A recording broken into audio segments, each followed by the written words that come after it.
हां करा करा, कट करा आणि बरोबर शेवटी झाल्यानंतर फिनिशवर दाबून द्या. हो हो हो, ठीक आहे. आता त्याच्यावर रिप्लाय द्या आता लेखीमध्ये.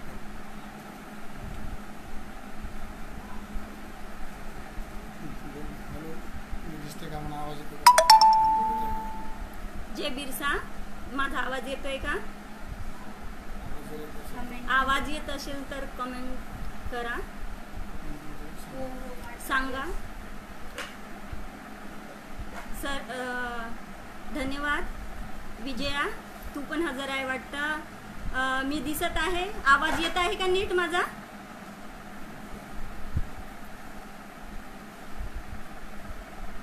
हा, जय बिरसा, जय बिरसा सर. हां, डाकोरे सर आलेले आहेत. धन्यवाद सर. माझा आवाज येतोय ना? हां ठीक आहे. मी चालू करू का सर? हो येत आहे ना? हां ठीक आहे. तर सर्वांना माझा सर्वात प्रथम जय बिरसा, जय उलगुलान. उलगुलान एक साहित्यिक चळवळ हे फेसबुक लाईव्हवर आपल्या सर्वांचे मी स्वागत करते. आणि आज मी प्रथमतः जे विचारमंच आमच्यासाठी, जे नवकवींसाठी विचारमंच आज उपलब्ध केले त्याबद्दल प्राध्यापक डॉक्टर डाकोरे सरांचे मी धन्यवाद मानते, आभार मानते. कारण त्यांनी आमच्यासाठी हे मंच, विचारमंच हे आणि त्यामुळेच मी तुमच्यासोबत बोलू शकत आहे. त्याबद्दल खरंच सर खूप खूप आभार. प्रथमतः माझी प्रेरणा सावित्रीबाई फुले, ज्योतिबा फुले, सावित्रीबाई फुले यांना वंदन करते. क्रांतीसूर्य बिरसा मुंडा आणि तसेच घटनेचे शिल्पकार डॉक्टर बाबासाहेब आंबेडकर यांनाही वंदन करते, अभिवादन करते. आणि माझा थोडक्यात परिचय देते.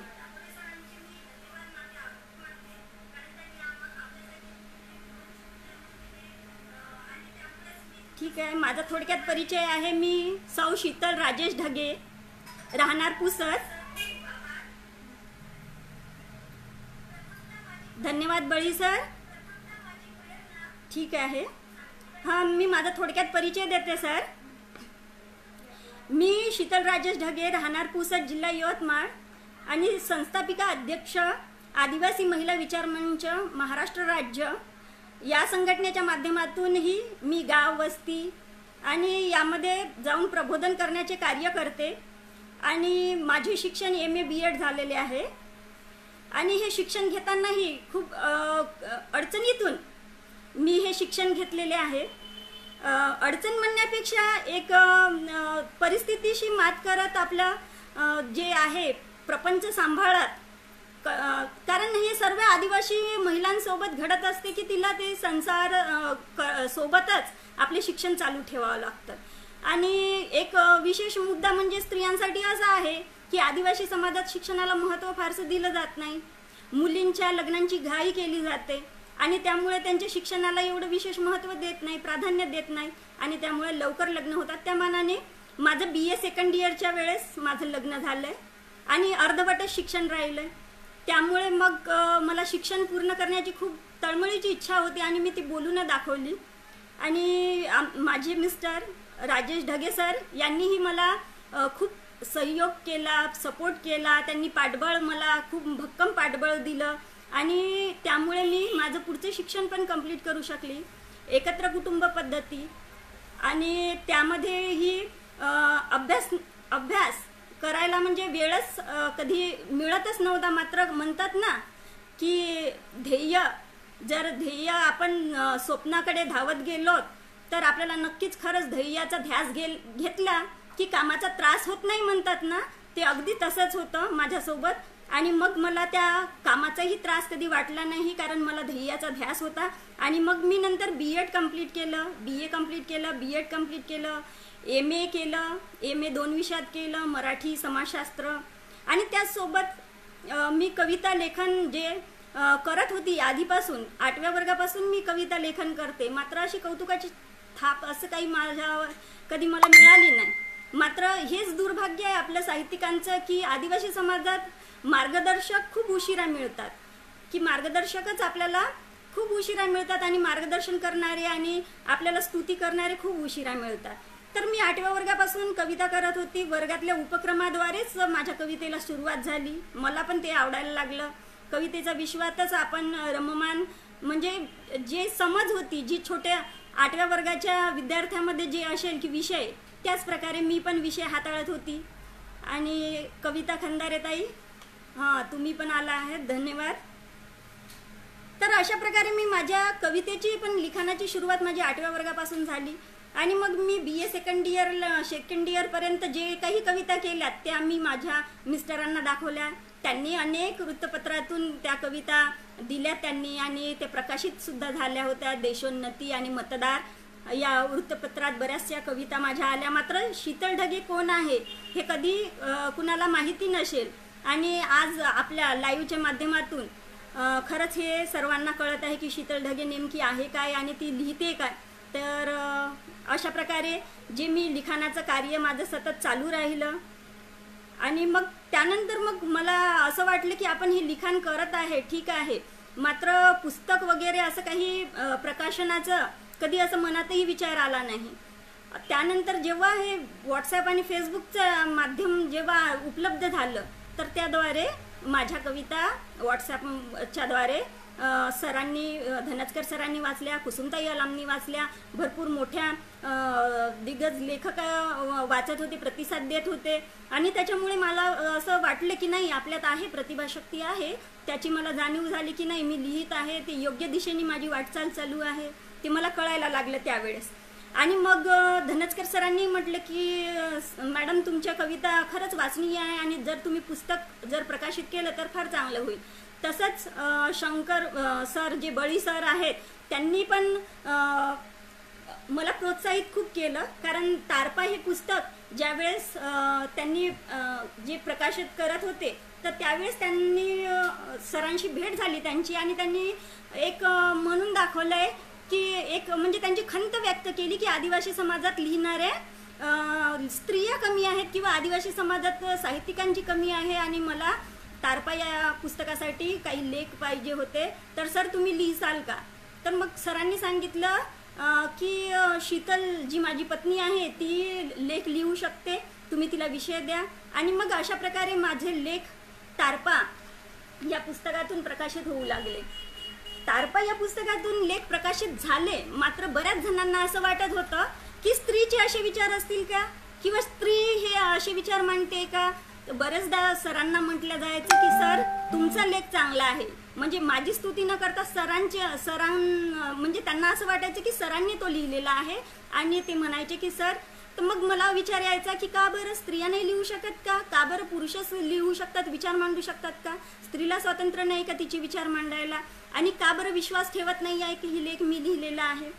तर मग असे प्रश्न माझ्या मनात निर्माण व्हायला लागले आणि त्याच्यामुळे मग मला वाटलं की नाही आपल्याला अशा प्रकारचं पुस्तक जर प्रकाशित झालं आणि माझी जी कवितेचे जे छंद आहे आतापर्यंत मी जोपासत आली आहे आणि तो सर्वांसोबत आणि सर्वांसमोर जर सामोरं आलं आणि त्याचे वाचक निर्माण होतील आणि माझे विचार पसरतील, याच्यापेक्षा आनंदाची कोणती गोष्ट असणार.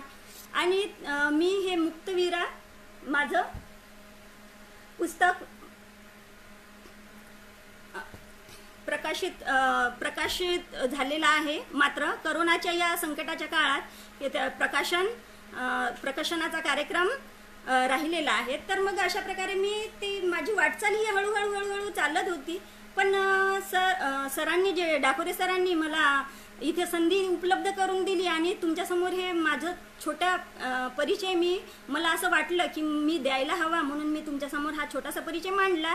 आणि याच्या पुढे मला विषय दिलेला आहे की स्त्री जाणीवेच्या कथा, स्त्री जाणीवेच्या ज्या कविता आहेत माझ्या त्या मी आपल्यासमोर सादर करावं असं सरांचं म्हणणं होतं. डाकोरे सरांनी खरंच खूप छान विषय माझ्यासमोर दिलेला आहे आणि मी स्वतः स्त्री असल्यामुळे मला माहिती होतं की मी हा विषय खूप छान म्हणजे माझ्या कवितेतूनच आलेला आहे, तो प्रसवलेला आहे आधीच.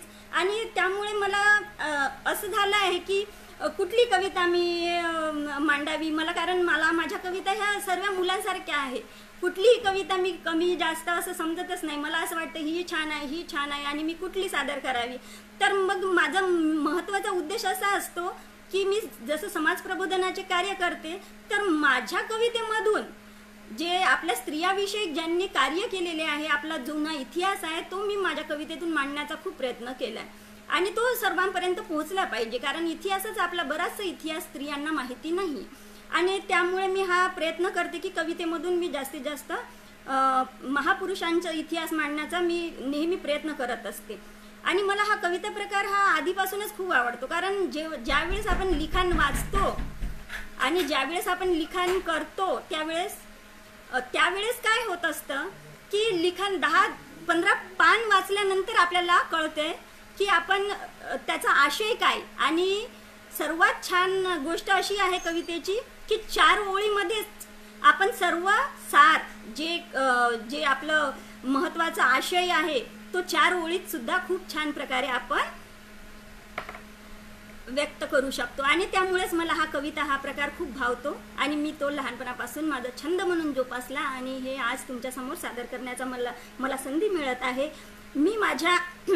मी माझी प्रेरणा, सर्वात पहिली मला प्रेरणा जी मला असं वाटते की मी सावित्री मातेला माझी प्रेरणा मानते. कारण स्त्रियांना चाकोरीबद्ध जीवनातून बाहेर काढण्याचं महत्त्वाचं काम हे सावित्रीमाईंनी केलेलं आहे.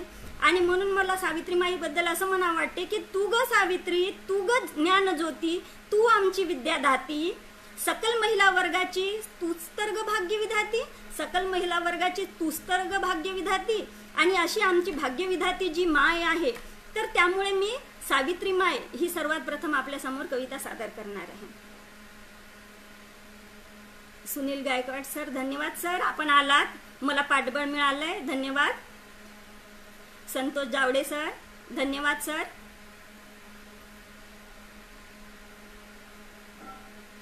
हो सर, मला बरेचसे कॉमेंट येत आहेत, मात्र मी माझं लक्ष देणं होणार नाही सर, सॉरी त्याबद्दल.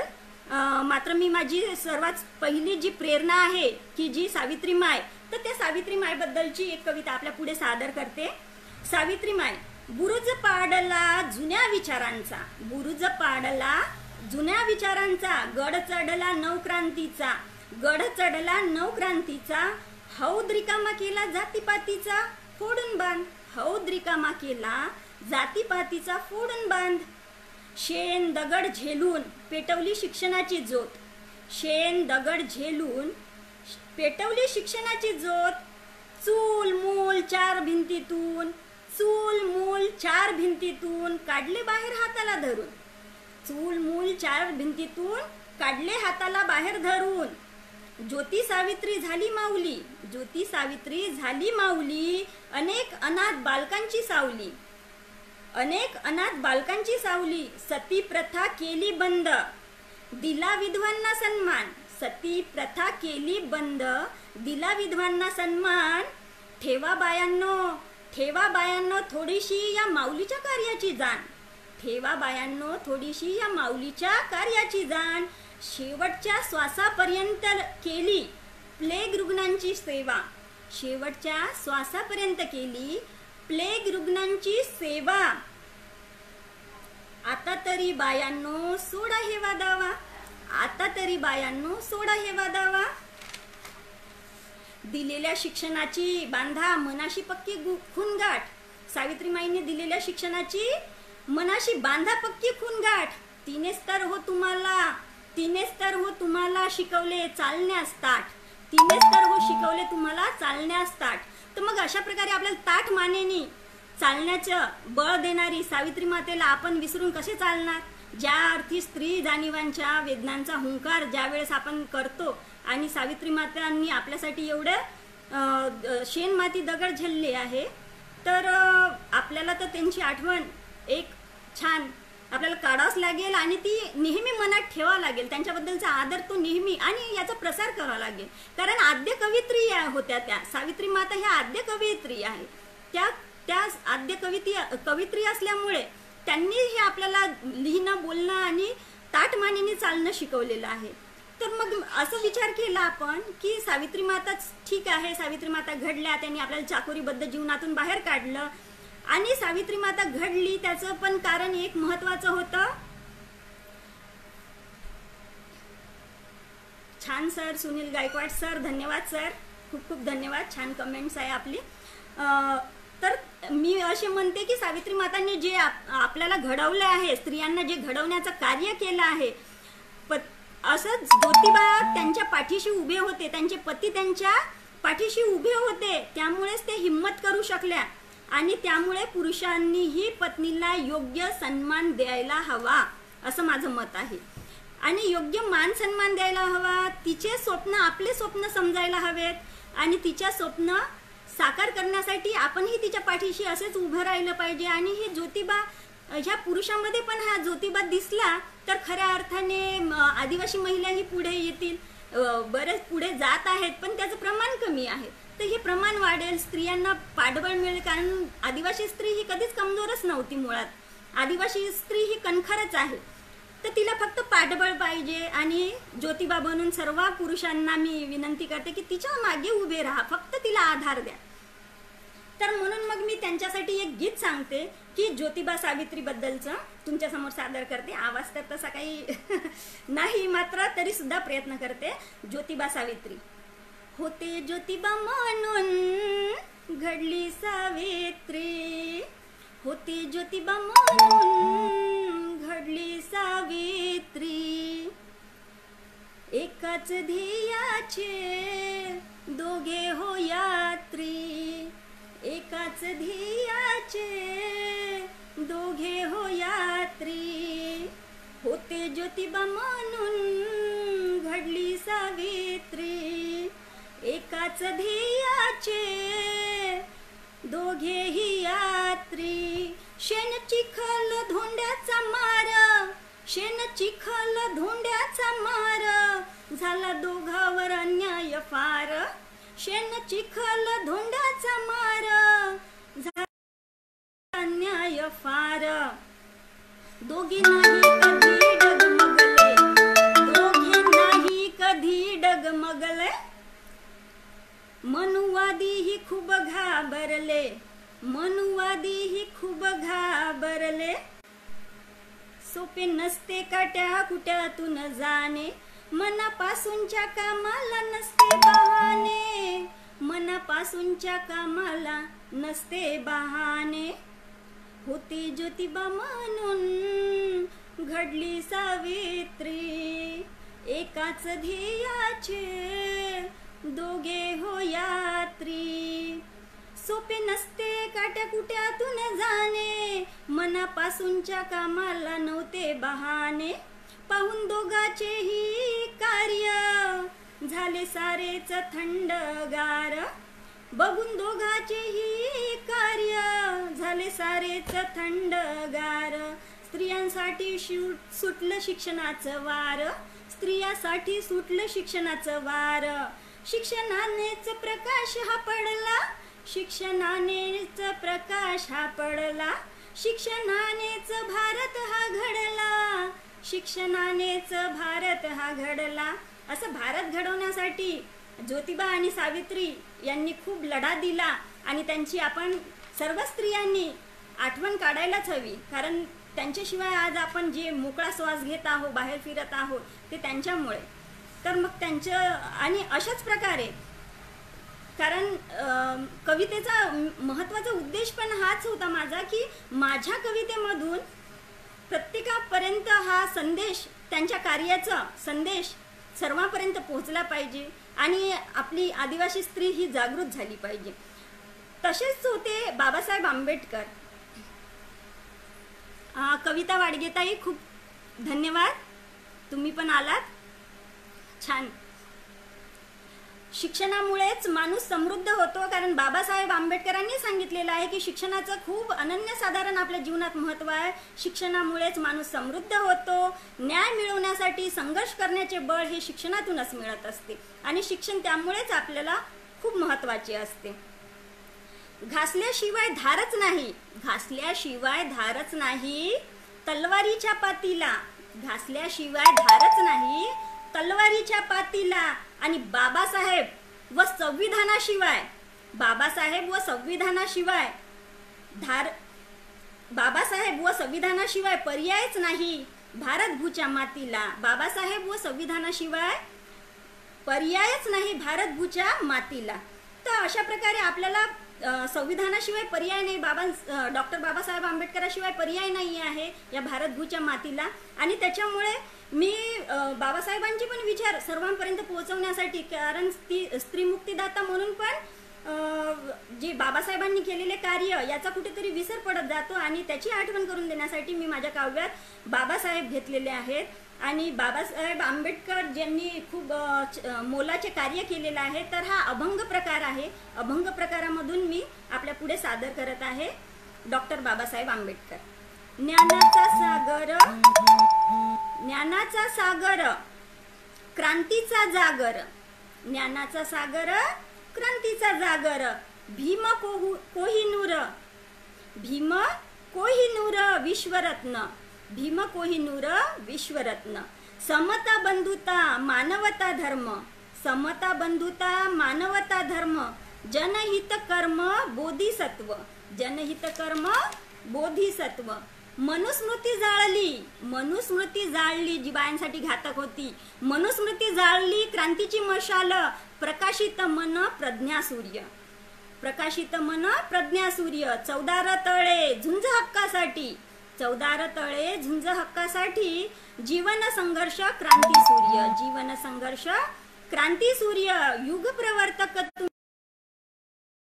युग प्रवर्तक तुम्ही, स्त्री उद्धारक, घडविले आम्हा मुक्तिदाता, घडविले आम्हा मुक्तिदाता.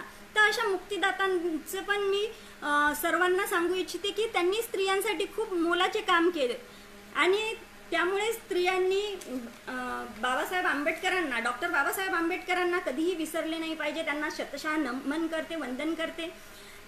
आणि जेव्हा आपण मातृशक्तीचा जेव्हा उल्लेख करतो किंवा स्त्री जाणीवाचा जेव्हा उल्लेख करतो त्यावेळेस स्त्री म्हणून, एक स्त्री म्हणून जेव्हा ती आई असते, माई असते, ताई असते आणि बरेचसे नाते ती निभवत असते, तर आई ही आपल्या जीवनात खूप महत्त्वाची असते.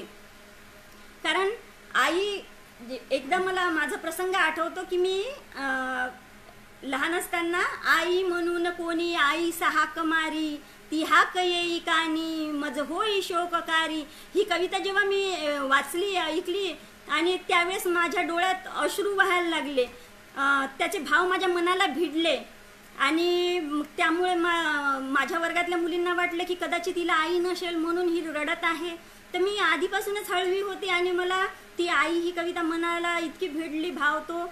आणि मग जर आई नसेल तर काय जीवनात, असं अशा प्रकारचा तो भाव काय मनात दाटून आला आणि मी रडली. आणि दुसऱ्या दिवशी मला माझ्या वर्गातल्या मुलींना सांगायचं काम पडलं की अरे तुम्ही जसा विचार करता तसं काही नाही, माझी आई ठीकठाक आहे आणि मला आई आहे आणि ती आज ठीकठाक आहे. तर त्यामुळे त्यांना असं वाटत होतं की हिला आई नसेल म्हणून ती रडली, पण मी भावूकच होती तशी. आणि आईवर जे, आईबद्दल तर मी शब्दातही वर्णन करू शकत नाही, कारण आई ही असा आराध्य दैवत आहे की ज्याच्याजवळ आहे त्याला कशाचीच गरज पडत नाही असं मी म्हणते. म्हणून मग मी आपल्यासमोर आई ही कविता मांडते. खुडे सर धन्यवाद. सर विजया धन्यवाद, विजू धन्यवाद. हां, बरं वाटलंय, सर्वजण आपण माझ्या पाठीशी आहात, पाहून छान वाटते. सर मी सर्वांसमोर आज आई ही कविता, कारण आई ही सर्वांची आराध्य देवता असते, ती सर्वात आपल्या जवळची असते आणि त्यामुळे माझ्याही खूप जवळची. आणि मी माझ्या जीवनात काय महत्त्व आहे आईचं, तर मी आई ह्या कवितेतून आपल्या पुढे सादर करते. धन्यवाद सर. मला दागिन्याची गरज नाही काही, माझी आई ही कविता आहे, मी गाऊनच दाखवण्याचा प्रयत्न करते. मला दागिन्याची गरज नाही काही, किती सुंदर दागिना माझी ही आई. मला दागिन्याची गरज नाही काही, मला दागिन्याची गरज नाही काही, किती सुंदर दागिना माझी ही आई. मला चांदीची गरज नाही काही, किती सुंदर दागिना माझी ही आई. मला सोन्यासारखा जन्म दिला अनमोल, मला दागिन्याची गरज नाही काही, किती सुंदर दागिना माझी ही आई. मला हिऱ्याची गरज नाही काही, मला हिऱ्याची गरज नाही काही, दिले संस्कार मोती हिरकणी माझी तू आई. मला दागिन्याची गरज नाही काही, किती सुंदर दागिना माझी ही आई. मला पैशाची गरज नाही काही, मला पैशाची गरज नाही काही, शिक्षण दिले तू लाख मोलाची आई, दिले अनमोल शिक्षण लाख मोलाची आई. मला देवाची गरज नाही काही, मला देवाची गरज नाही काही, पतित पावन देवीच माझी ही आई, पतित पावन देवीच माझी ही आई. धनधान्य संपत्ती संपेल सर्व काही, धनधान्य संपत्ती संपेल सर्व काही, आयुष्यभराची शिदोरी माझी ही आई. मला दागिन्याची गरज नाही काही, किती सुंदर दागिना माझी ही आई. अशी जर आई असली आणि तिने आपल्याला अनमोल शिक्षण दिले तर कशाचीच गरज नाही आहे आणि देवाची सुद्धा गरज नाही आहे, कारण तीच देवी आहे, तिने आपल्याला जन्म दिला असं मला वाटतं. आणि त्यामुळे मी हे लिहिण्याचा प्रयत्न केला, एक आईबद्दलचं प्रेम व्यक्त करण्याचा प्रयत्न केला. आता आपण पाहतो की आईला आई वडिलांना बरेच जण वृद्धाश्रमात ठेवतात, तर मग त्याला जर आपण विचार केला त्याविषयी तर फक्त मुलांचं चुकते का, तर नाही, स्त्रियांचं सुद्धा चुकते. किंवा याबद्दल जर विचार केला तर बरेचदा आई वडील वृद्धाश्रमात जातातच का, किंवा पाठवल्या का जातात, किंवा वृद्धाश्रमाची संख्या का वाढत आहे, तर मुलांना का बरं म्हातारपणात आई नकोशी वाटते, असा एक विचार केला तर मला एक वृद्धाश्रमावरची एक कविता मला सांगावीशी वाटते आपल्यासमोर. की मग काय होते हाल जेव्हा मुलगा अधिकारी बनतो आणि शहरात जाऊन राहायला लागतो आणि मग त्याला ती आईला शहरात यावं वाटत नाही, किंवा आईला त्यांनी पैसे पाठवले की त्याचं कर्तृत्व कार्य संपलं असं त्याला वाटते, की ते छान सुखी आहेत, ते वृद्धाश्रमात छान आहेत, मजेत आहेत असं वाटायला लागते. तर हा चुकीचा गैरसमज आहे, तर ते माझ्या मनाला खटकला आणि म्हणून मग मी वृद्धाश्रम ही कविता लिहिली होती, तर ती आपल्यासमोर सादर करते. लेकराची माय झाली, लेकराची माय झाली आज माझी झोळी खाली, लेकराची माय झाली आज माझी झोळी खाली, लहानाचे मोठे केले, लहानांचे मोठे केले आज माझे ओले डोळे. मुलगा अधिकारी झाला, मुलगा अधिकारी झाला, मायबापाची लाज त्याला, मुलगा अधिकारी झाला मायबापाची लाज त्याला. आई बाप वृद्धाश्रमी, आई बाप वृद्धाश्रमी, त्यांना म्हणे नाही काहीच कमी. मरताना बापाने निरोप धाडला, मरताना बापाने निरोप धाडला, मुलाऐवजी कागद हाती आला, मुलाऐवजी कागद हाती आला. हवा तेवढा आकडा चेकवर टाक, हवा तेवढा आकडा चेकवर टाक. अंत्यसंस्कार बेटा तूच उरकून टाक, अंत्यसंस्कार बेटा तूच उरकून टाक. 10 दिवसानंतर म्हणे, 10 दिवसानंतर म्हणे आई वेळ नाही मला, म्हणूनच आज आई फोन हा केला, म्हणूनच आज आई फोन हा केला. म्हणजे त्यांना परत फिरून पाहण्याचा सुद्धा वेळ मिळत नाही. आणि अशा प्रकारे शोकांतिका, आईची जी शोकांतिका आहे तर ती कुठेतरी नष्ट व्हायला पाहिजे असं मला वाटलं आणि त्यामुळे मी हा विचार इथे मांडण्याचा प्रयत्न केला. जर आपण स्त्रीचा विचार केला तर स्त्री संसाराच्या याच्यात गुरफटून जाते, ती मुलांना प्राधान्य देते, कुटुंबाला प्राधान्य देते. धन्यवाद सर. आई ही कविता आवडल्याबद्दल. आईसारखा अनमोल दागिनाच नाही होऊ शकत. धन्यवाद. धन्यवाद. ढगे, सुनीता ढगे. हां, धन्यवाद सुनीता. संतोष नांदे सर आले आहेत. धन्यवाद सर. तर मग आपण स्त्रियाबद्दलचा असा विचार केला की ती जी कुटुंब सांभाळत असते, सांभाळत या वृद्धाश्रमापर्यंत पोहोचून जाते. तर अशा प्रकारे तिचा जो प्रवास आहे, म्हणजे आधीही ती दुःख भोगते आणि शेवटच्या टप्प्यालाही कुठेतरी तिच्या पदरात निराशा पडते. मात्र मला अभिमान वाटतो की आमच्या आदिवासी समाजात पूर्वी स्त्रियाला स्थान होतं, पूर्वी स्त्रियांना आदराचं स्थान होतं. स्त्री हीच कुटुंबाची प्रमुख होती.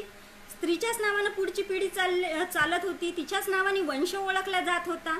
तर ही किती सरकुंडे सर, वा, छान. मला खूप छान वाटलं सर. धन्यवाद सर, तुम्ही आलात.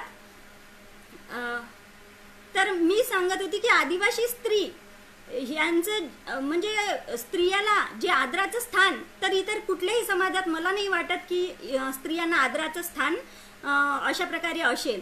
तर मग एवढ्या आदराचं स्थान असताना आपण आपली संस्कृती का बरं विसरत चाललंय? दुसऱ्यांचं अनुकरण का बरं इतर समाजाचं आपल्या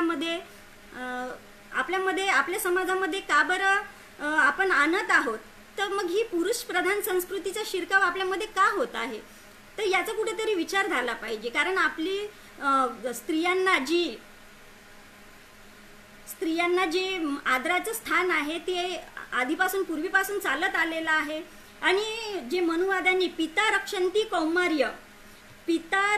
कौमार्य भ्राता रक्षती यौवने रक्षंती स्थविरे पुत्रः न स्त्री स्वातंत्र्यम अहती, म्हणजे शेवटपर्यंत स्त्रियांना स्वातंत्र्य हे मिळालेलं नाही. त्यांनी मनुवादांनी अक्षरशः ह्या शब्दांनीच त्याला साखळदंडांनी बांधून टाकलंय की जेव्हा ती मुलगी असते तेव्हा वडील तिची काळजी घेतात, नंतर भाऊ यौवनात येते किंवा तारुण्यात येते तेव्हा भाऊ तिचे रक्षण करतो, आणि वृद्ध जेव्हा होते त्यावेळेस स्त्रीला पुत्र हा सांभाळ करतो. आणि मग अशा प्रकारे तिला कधीही कुठलेही स्वातंत्र्य नाही असं म्हणून तिला साखळदंडात बांधल्या गेलेलं आहे.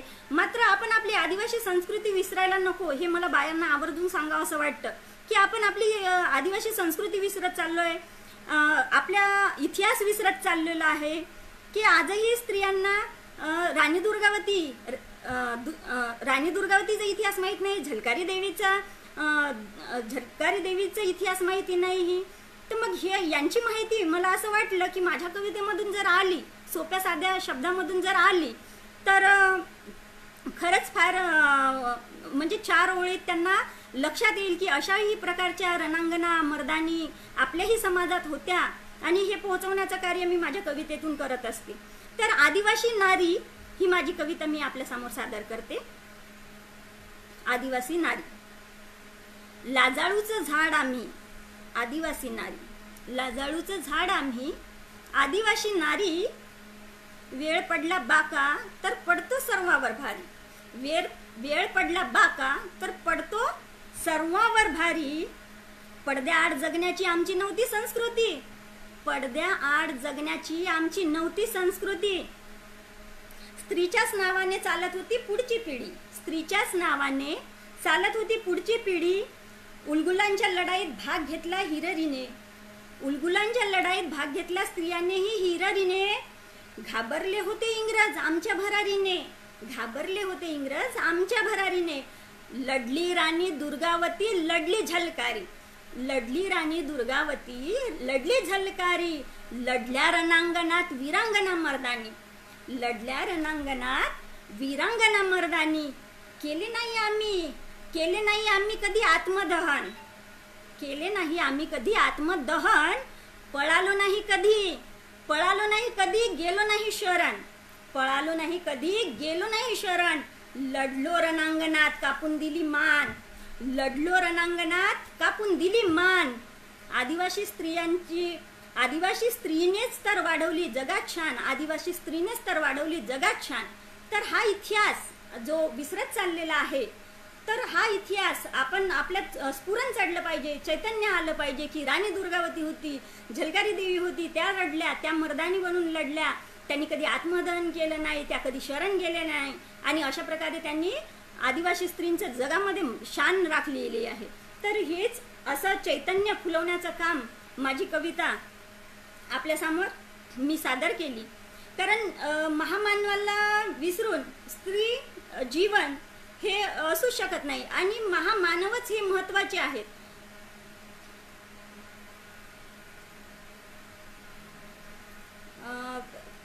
महामानवांना तर आपण विसरूच शकत नाही आणि बरेचसे कॉमेंट्स येत आहे, मात्र मी त्यांना रिप्लाय देऊ शकत नाही. Sorry sir. मी माझं पुढे चालू ठेवते. बिरसा मुंडा, कारण की आपलं जे आदर्श आहे, बिरसा मुंडा, जे उलगुलान त्यांनी चळवळ चालू केली आहे. तर उलगुलान म्हणजे काय? तर उलगुलान म्हणजे बिरसा मुंडांनी इंग्रजाविरुद्ध, जमीनदार, सावकार आणि इंग्रज या सर्वांविरुद्ध एकदाच पेटून केलेलं बंड, लढा, ती चळवळ, आणि त्यालाच मग उलगुलान असे आपण म्हणतो. आणि हेच आपल्यामध्ये चैतन्य निर्माण करण्याचं काम ह्या उलगुलांनी केलं, ह्या चळवळींनी केलेलं आहे. तर मग हे उलगुलान जेव्हा बिरसा मुंडांनी आपल्या समोर ठेवलं आहे आणि याद्वारे आपल्याला लढण्याचं असं चैतन्य दिलेलं आहे, लढा दिलाच पाहिजे. कारण की जर आपल्यासारखे शिकलेले व्यक्ती जर आपला इतिहास विसरत जाणार आणि आपल्या मनात आहेत भावना त्या व्यक्त केल्या नाही तर इतरापर्यंत पण त्या पोहोचणार नाही आणि त्यांना त्याची माहिती होणार नाही. कारण आपला इतिहास हा खूप उशिरा आपल्यालाच स्वतःला माहिती होत आहे आणि त्याचा प्रसार झाला पाहिजे असं मला वाटते. त्याच्यामुळे मग बिरसाचा इतिहास मी थोडक्यात माझ्या कवितेत मांडला आहे. म्हणजे ती कविता ऐकली, मी माझ्या बोलण्यापेक्षा माझी कविताच खूप काही सांगून जाईल असं मला वाटते. आणि म्हणून मग मी तुमच्या पुढे माझ्या मुक्तवीरा कवितेतली बिरसा मुंडा ही कविता मी आपल्या पुढे सादर करते.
ठीक आहे. कारण इतिहास हा खूप महत्त्वाचा आहे आपल्यासाठी आणि बिरसा मुंडांचा इतिहास मी आपल्या पुढे मांडण्याचा माझ्या कवितेतून प्रयत्न करते. सुगना मुंडा कर्मी हातूच्या पोटी, सुगना मुंडा कर्मी हातूच्या पोटी, रत्न जन्मले बिरसा आदिवाशांसाठी. सुगना मुंडा कर्मी हातूच्या पोटी, रत्न जन्मले बिरसा आदिवाशांसाठी. इंग्रज आदिवाशाचे करतो भक्षण, कळताच बिरसाने सोडले शिक्षण, करताच बिरसाने सोडले शिक्षण. सावकार मिशनरी लोकांच्या तावडीतून सोडवण्यासाठी, सावकार मिशनरी लोकांच्या तावडीतून सोडवण्यासाठी बिरसा लढला आदिम अस्मितेसाठी, बिरसा लढला आदिम अस्मितेसाठी. उलगुलान चेतवलं आदिवासींच्या मनात, उलगुलान चेतवलं आदिवासींच्या मनात. बिरसा मुंडाची शिकवण ठेवा हो लोक ध्यानात, बिरसा मुंडाची शिकवण ठेवा हो लोक ध्यानात. मायभूच्या रक्षणार्थ बिरसा लढला झुंजार, मायभूच्या रक्षणार्थ बिरसा लढला झुंजार. झेलले निदड्या छातीवर वार, वनस्पती आयुर्वेदाचे होते ज्ञान, वनस्पती आयुर्वेदाचे होते ज्ञान. रोगराईपासून वाचवले आदिम, रोगराईपासून वाचवले आदिम. धरती आबा म्हणून मिळविला मान, धरती आबा म्हणून मिळविला मान. वैचारिक विद्रोही आंदोलन केली फार, वैचारिक विद्रोही आंदोलन केली फार. खरा बिरसाईत निसर्ग शक्तीच मानणार, खरा बिरसाईत निसर्ग शक्तीच मानणार. 9 जून 1900 साल, 9 जून 1900 साल, 9 जून 1900 साल उगवला काळा, 9 जून 1900 साल उगवला काळा, धरती आबा धरतीत सामावला, धरती आबा धरतीत सामावला. तर अशा प्रकारे बिरसा मुंडाचे पूर्ण जीवन कार्याचा लेखाजोखा मी कवितेतून मांडण्याचा प्रयत्न केला आहे. तर अशा प्रकारे जेव्हा आपण विचार करतो, कारण महामानवाला विसरून आपण स्त्री शक्तीचा जागर आपण करूच शकत नाही, कारण महामानवाने आपल्याला लढायला बळ दिलेलं आहे.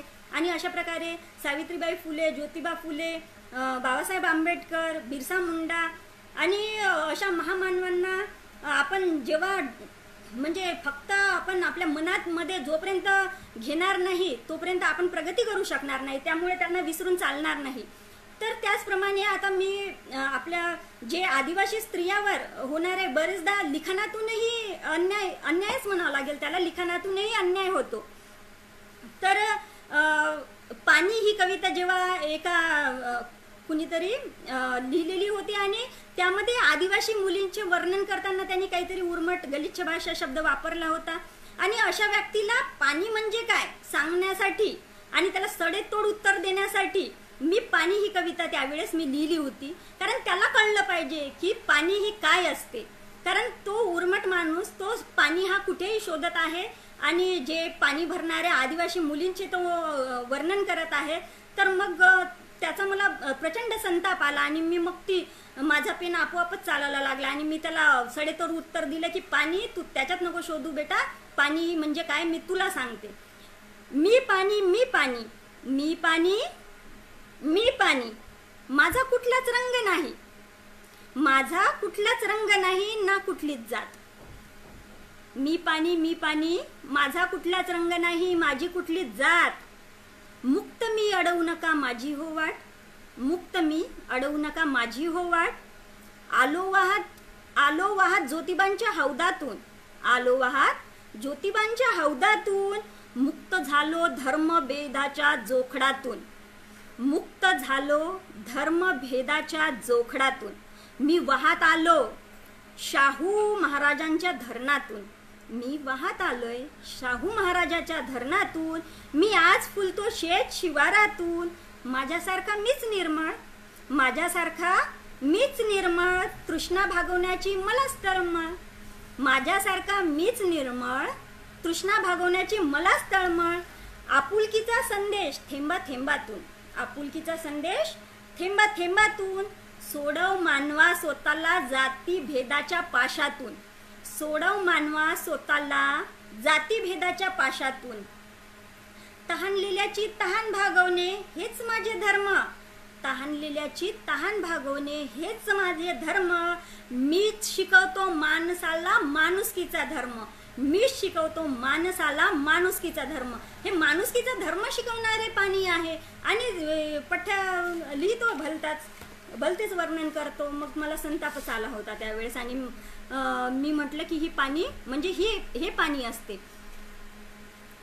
सामाजिक प्रश्नाबाबत आपण संवेदनशील असलेच पाहिजे, कारण स्त्रियामध्ये पुढची पिढी घडवण्याची ताकद आहे. कारण स्त्रियाच ही पुढची पिढी घडवत असतात. जर त्यांचे असे विचार असतील, त्यांचे असे जे अनुभव असतील आणि समाजात काय घडते निरंतर, आदिवासी महिलावर काय अत्याचार होतात, कशा प्रकारे त्यांना टॉर्चर केल्या जाते, मानसिक त्रास होतो बरेचदा असं पाहण्यात येते.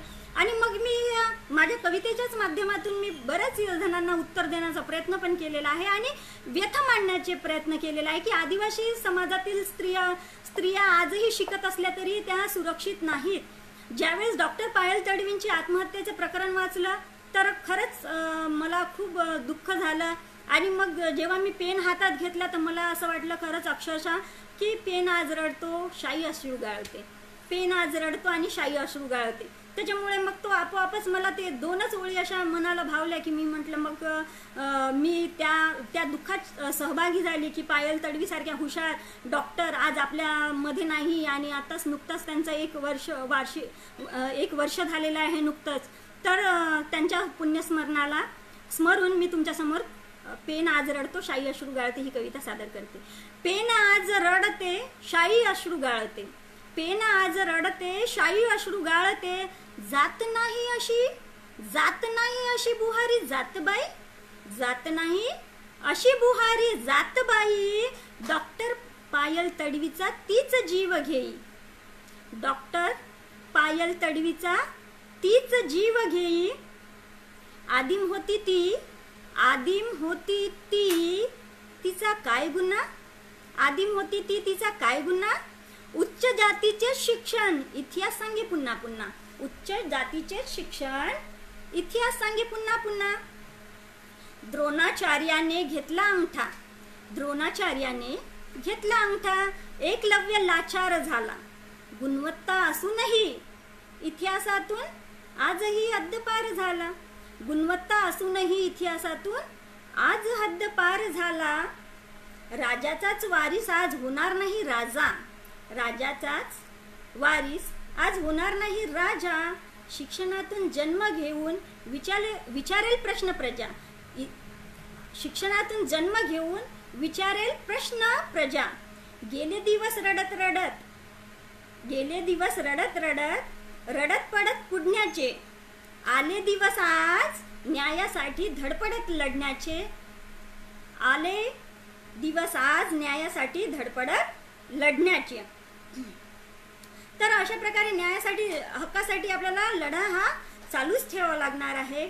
आणि अशा प्रकारे लढा ज्या अर्थी आपले वैचारिक जेव्हा संदर्भ येतील किंवा स्त्री अशा प्रकारे विचार करायला लागेल तेव्हाच खरंच असा आपला लढा तो उभारण्या जे उलगुलान जे बिरसा मुंडांनी सांगितलं तर ते उभारण्याची शक्ती आपल्याला मग या सर्व महान व्यक्ती आपल्याला प्रेरित करत असतात.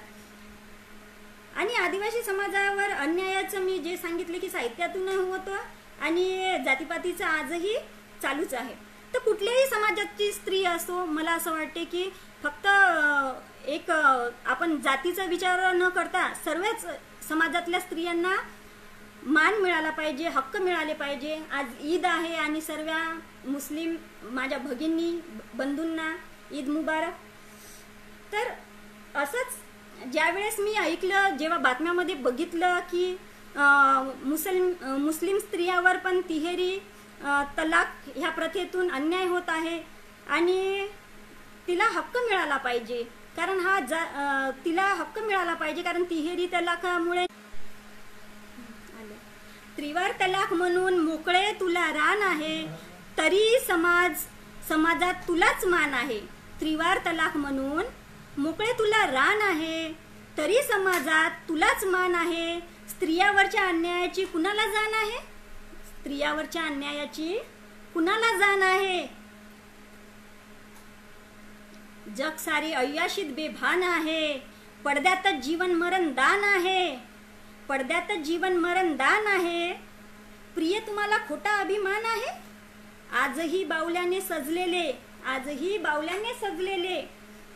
बाजार आहे, आजही बावल्याने सजलेले बाजार आहे. आजही स्त्रिया अन्यायाने बेजार आहे, ओले सारे आजही घाव आहे, ओले सारे आजही घाव आहे. कुठल्याही धर्माची असो स्त्री तिला हवा सन्मान आहे, कुठल्याही धर्माची असो स्त्री तिला हवा सन्मान आहे. राजकारणात पसरली सारी घाण आहे, एवढं लढण्याचा होणार का फायदा आहे, तयार होणार का नवीन कायदा आहे. स्त्रियांसाठी स्वातंत्र्याचं कोरं पान आहे, स्त्रियांसाठी स्वातंत्र्याचं कोरं पान आहे. एवढं लिहिण्यास शीतल अजून नादान आहे, एवढं लिहिण्यास शीतल अजून नादान आहे. धन्यवाद सर. सर्वांना इथे उपस्थित सर्वांचे आभार मानते मी. आणि आता आपण हे खूप कठीण परिस्थितीमधून चाललोय. आज आपण करोनासारख्या संकटातून आज आपण चाललोय. हे सर्व संपूर्ण जग चाललेलं आहे. धन्यवाद कुळमेथे सर. तर करोनासारख्या संकटातून संपूर्ण जग जात आहे आणि आपण सुरक्षित राहण्यासाठी वारंवार हात धुत आहोत, स्वच्छतेची काळजी घेत आहोत, मास्क वापरत आहोत. लॉकडाऊनमुळे आपण बंदिस्त झालेलो आहे, बंदिस्त जीवन जगत आहे. मात्र तुम्ही कधी विचार केला का, स्त्री खूप काळापासून बंदिस्त म्हणजे लॉकडाऊन मध्ये राहत आहे? तिचा कुणी विचार केलाय का? ती खूप काळापासून बंदिस्त जीवन जगत आहे. तिच्या मुखाचं आपल्याला दिसत आहे का? तिच्या मुखावरचं दिसत आहे का आपल्याला मास्क? त्याला मुस्क असं म्हणतात. तर मग यासाठीच मी वऱ्हाडी कविता मी एक तुमच्या समोर सादर करते. मुस्क. गाई बैलांच्या तोंडाले पाहिलं समद्यानं मुस्क. गाई बैलांच्या तोंडाले पाहिलं समद्यानं मुस्क, पण बाईच्या तोंडाचं मुस्क कोणाला दिसलेच नाही. पण बाईच्या तोंडाचं मुस्क कोणाला दिसलंच नाही. बाईच हाय. बाईच्या तोंडाचं मुस्क कोणाला दिसलंच नाही. बाईचं ओळखना मन. बाईचं ओळखना मन. काम कर गुमान तुले सारे हाय व सुख. काम कर गुमान तुले सारे हाय व सुख. नवरा बी बायकोला म्हणे तुले समजतच नाही. नवरा बी बायकोला म्हणे तुले समजतच नाही. बोलून शान तू करशील तरी काय. बोलून शान तू करशील तरी काय. बैठकीतल्या पाहुण्याले दे चाय पाणी. बैठकीतल्या पाहुण्याले दे चाय पाणी. घरातच गात जा तुझी रडकी घराणी. घरातच गात जाय तुझी रडकी घराणी. पोरबी काय दिसानं म्हणे. पोरबी काय दिसानं म्हणे माय तुले काही येतच नाही. पोरबी काय दिसानं म्हणे माय तुले काही येतच नाही. आणि माय तुले काही येतच नाही. येडी वाटे तेव्हा त्याले जन्म देणारी माय. येडी वाटे त्याले तेव्हा जन्म देणारी माय. उलत नाही तेव्हा तिच्या तोंडाची खई. उलत नाही तरी बी तिच्या तोंडाची खई. भूषानं सांगे नवरा. भूषानं सांगे नवरा बायको न बोलणारीच बरी. भूषानं सांगे नवरा बायको न बोलणारीच बरी. मुस्क लावून प्रेमाचं तिले केले रे खुळी. तिला केले रे खुळी. तर अशा प्रकारे खुळं करण्याचं काम, एक वेड्यात काढण्याचं काम अशा प्रकारे घडत असते. आणि हे वऱ्हाडी जी ग्रामीण बोली भाषा आहे त्यामधून गावाचा छान सुगंध, मातीचा सुगंध येतो आणि त्यामुळेच मला वऱ्हाडी भाषा ही भावते. तर अशा प्रकारे जेव्हा ती अनेक काळ लॉकडाऊनमध्ये अशी मुस्क लावून ती जगतच असते,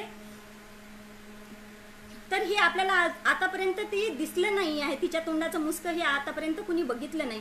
ह्याच करोनाच्या काळात आपण बघितलंय की किती जणांचे हाल झाले. याच करोनाच्या काळात आपण बघितलं आहे की किती जणांचे हाल झाले. मजुरांचे हाल झाले. किती मजूर पायी चालत आले आणि त्यांचे किती त्या विशेषतः स्त्रियांचे किती हाल झाले. 16 कामगार जे रेल्वे दुर्घटनेत मरण पावले. आणि मग असं विचार केला तर ह्या करोनाच्या काळात खूप मोठं संकट तर आलंच, पण मजुरावर सर्वात जास्त संकट आलं. तर मग ज्यावेळेस विचार केला की करोनाच्या संकटामुळे सर्वात जास्त हानी गरिबांनाच झालेली आहे आणि कामगार स्त्रीचं एक विदारक चित्र ज्यावेळेस मी पाहिलं की बाळाला ती घेऊन जाते आहे रक्ताने माखलेली, तर त्यावेळेस म्हटलं की या कामगार स्त्रीच्या मनातही काय भावना दाटून आल्या असतील की ज्यावेळेस तिला प्रसूतीची सोय भेटत नाही.